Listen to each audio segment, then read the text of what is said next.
Hi, I'm KB.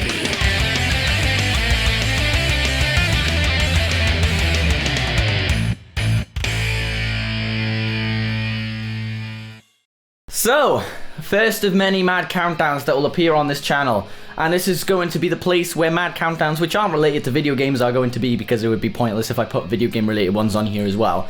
Which is why I haven't done any video game related stuff since those Pokemon videos, which I thought, yeah, I'll just keep them to my Madhouse channel, even though they're just like vloggy kind of videos. So I said for a while I would be doing music countdowns, and basically...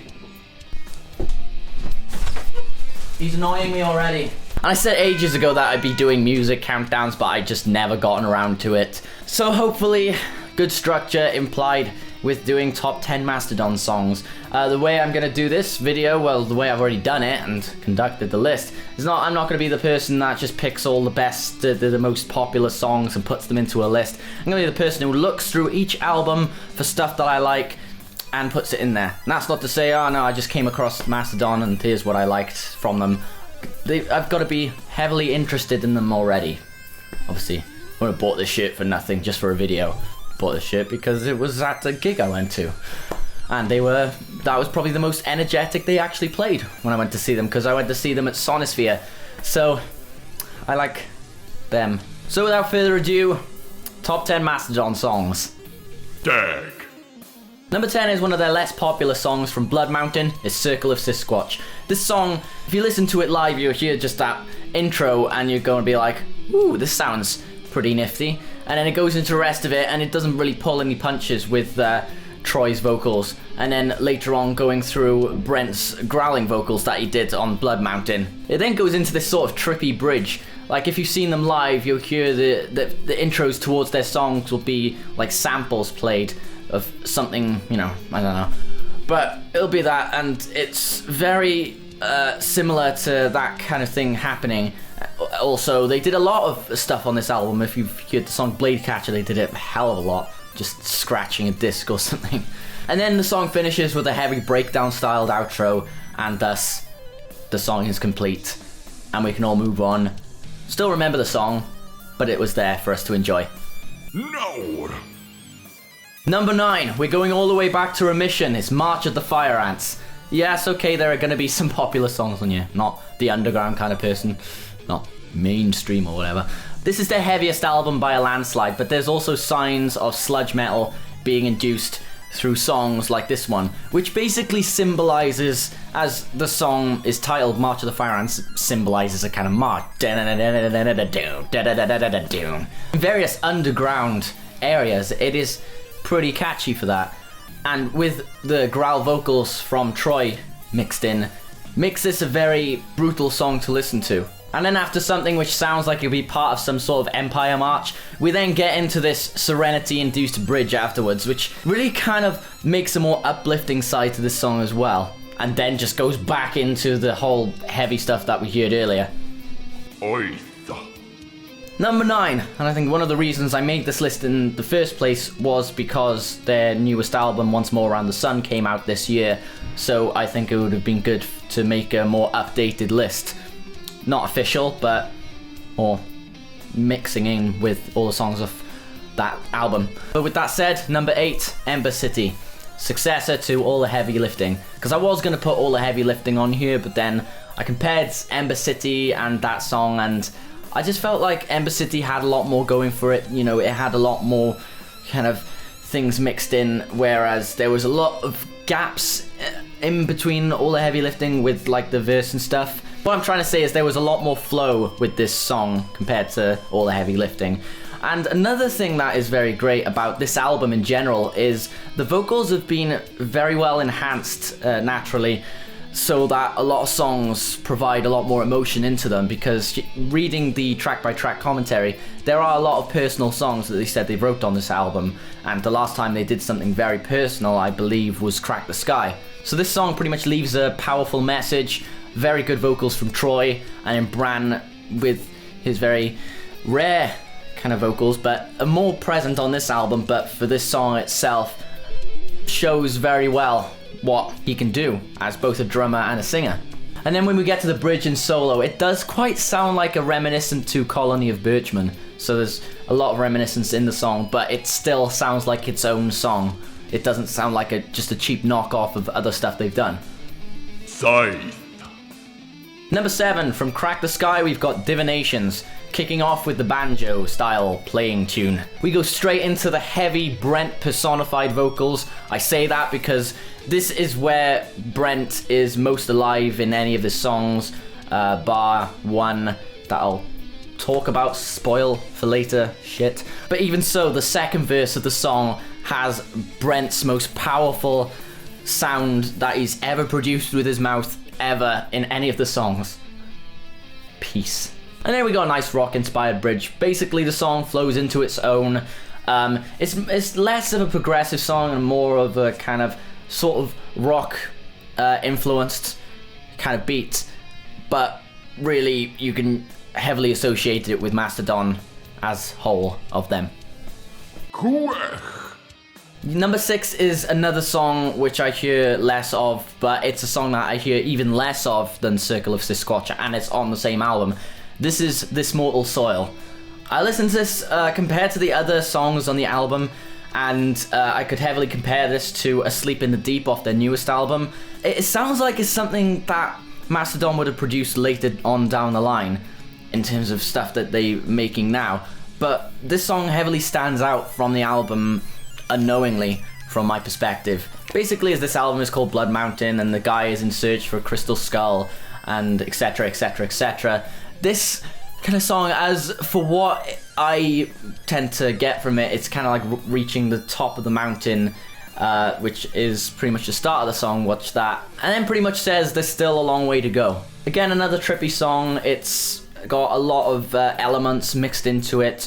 It's got the jiggly tune to it, and then it's got the Troy parts, because it sounds like Troy and Brent are having this face-off between different styles. You've got Troy's part and you've got Brent's part, and they just mix in really well, and that's what I enjoy most from this song. Pimp. Number 5, we're kicking it back into Leviathan, Megalodon. This is another song that captures multiple elements, and then you get that interlude, which is pretty much that kind of Farmer Ahab style tune linked into it as part of the theme of the entire album, and then just that heavy breakdown sort of mosh like crazy. Coming!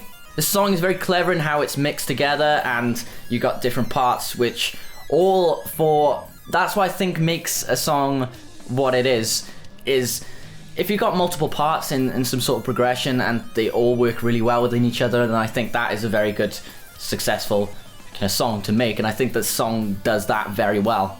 Petwa. Number 4, we've got one of Mastodon's long songs, and it's one that essentially, I'm not one big fan of long songs in themselves, but I think if every part of it can work together, like I mentioned about Megalodon, all the more for it. So with that, number 4 is The Tsar from Crack the Sky. I could say its full title, but then I'd be long-winded in saying all of it. But it's not actually that much. I just have to get it up on my media player to remember. Yeah, some fan I am. It's got impressive riffing all around, and then nice power ballad styled stuff going on at the beginning and even at the end. I think when it comes to long songs, if it's not Nightwish, then I'm kind of, it's a bit debatable for me. But that sounds a bit picky, but I hope you know what I mean. 3. Number 3 is yet another song from Once More Around the Sun. We've got Tread Lightly. Out of all the introductions to albums this band has, this has got to be the best one for me.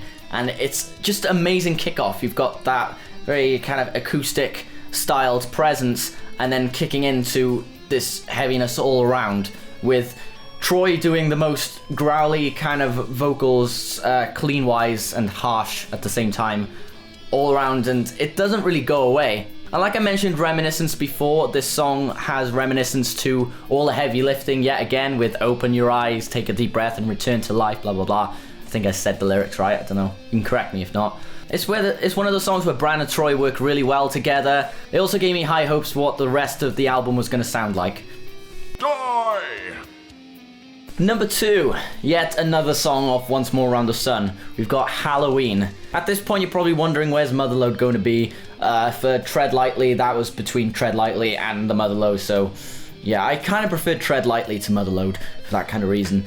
But as for this song, this is Brent in his entirety.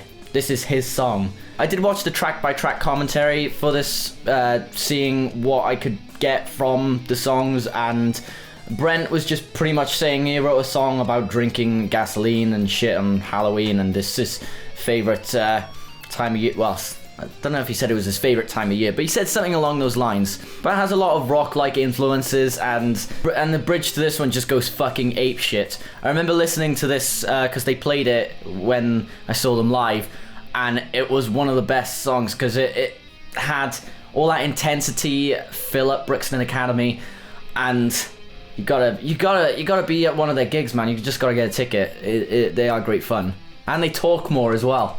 This song just has spook. It has breakdown sort of things. It has a really it has that. What's not to like? Hey, and then it has a nice bit by Bran. Again, Bran is an amazing guy. I love them all. Let's go through a few honorable mentions. Obviously, Blood and Thunder is actually not at number 1.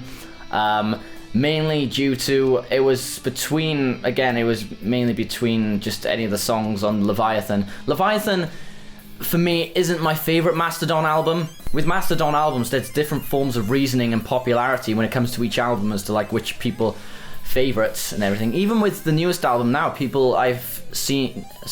people say that the newest album is their favourite album, and I think for me it's really up the top there. But for me, I just think just because it was on Need for Speed doesn't mean I have to make it number 1. It's a great song, and it's a great song to finish a live concert off with. It's just I prefer the other songs a lot more.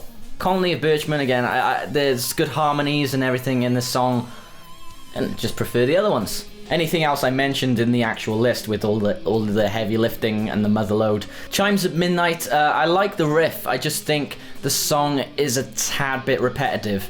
Oblivion, yeah, pretty surprising that this isn't on here. It was kind of a choice between Oblivion and Divinations. I really like the song. I mean, there's hardly any Mastodon song which I don't like, unless it's on one of my least favourite albums. But Oblivion as well does have great vocal performance in it and great flow of stuff happening. Sleeping Giant, The Wolf is Loose, and Aqua Dementia. As for my number 1, Crack the Sky, the title track. Mainly because this is probably the most emotional song that Mastodon have ever recorded. It's mostly a Bran song, mainly because of the time they were writing. There was things going on, and they dedicated this to his sister Sky.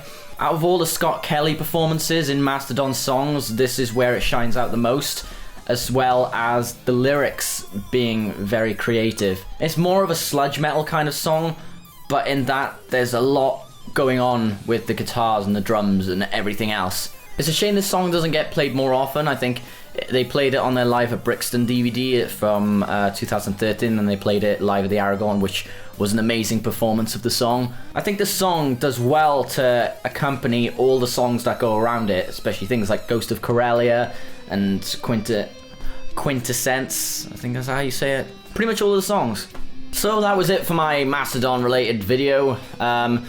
Future lists will be not just all top 10 songs of bands or anything. I've got a few that, like I'm a fan of Ed, Edd n Eddy. I was planning on doing like a top 10 episodes of that, as well as like different shows, like, I don't know, top 10 Breaking Bad moments, sort of stuff like that I want to do for this channel when it comes to, you know, those kind of lists to do for this channel. So that's it for now. If you like this video, you can like, comment, subscribe, blah blah blah, and follow all the links in my description to all the social networks I've got: Facebook, Twitter, Tumblr, Twitch, etc.